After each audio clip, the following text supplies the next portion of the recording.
रात का समय था। सब चौपाल पर बैठे थे। सीमा, गांव के लोग तो बस बात बात पर भूत प्रेत की कहानियां सुना देते हैं। भैया, लेकिन उस पुरानी हवेली के बारे में सब कह रहे हैं कि वहाँ रात को अजीब अजीब आवाजें आती हैं। उनकी बातें सुनकर रघु काका पास आते हैं। अर्जुन बेटा, मजाक मत उड़ाओ।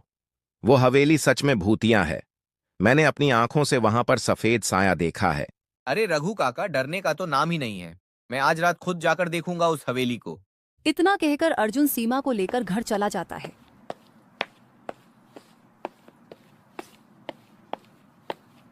घर जाकर सीमा सारी बात दादी को बता देती है। दादी अर्जुन को समझाने जाती है।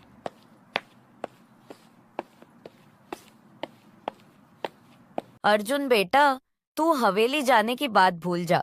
तेरे बाबा भी एक बार वहां गए थे और फिर 2 हफ्तों तक कुछ बोल नहीं पाए थे। दादी, मुझे सच्चाई जाननी है। अगर भूत हुआ तो सबूत लाकर दिखाऊंगा। भैया, मुझे डर लग रहा है। अकेले मत जाओ, कम से कम मुझे साथ ले चलो। नहीं सीमा, ये काम मुझे अकेले करना है। रात के 11 बजे थे। अर्जुन हवेली के बाहर खड़ा था। तो ये है वो हवेली। कितनी सुनसान और वीरान लग रही है। दरवाजे अपने आप खुल जाते हैं। कोई है यहाँ? शायद ये सिर्फ मेरा वहम है। कौन है वहां? जब अर्जुन हवेली के भीतरी कमरे में जाता है तो वह देख के दंग रह जाता है। क्यों आए हो मेरी शांति भंग करने? तुम कौन हो? मैं रमा हूँ, इसी हवेली की बहू थी। पति ने मुझे जला डाला था दहेज के लिए। अब मेरी आत्मा यहाँ भटक रही है। तुम्हें शांति कैसे मिलेगी? मेरी अस्थियों को गंगा में बहा दो और मेरे हत्यारे की सजा सुनिश्चित करो। इतना कहकर रमा की आत्मा गायब हो गई। अगली सुबह अर्जुन रघु काका को सारी बात बताने जाता है।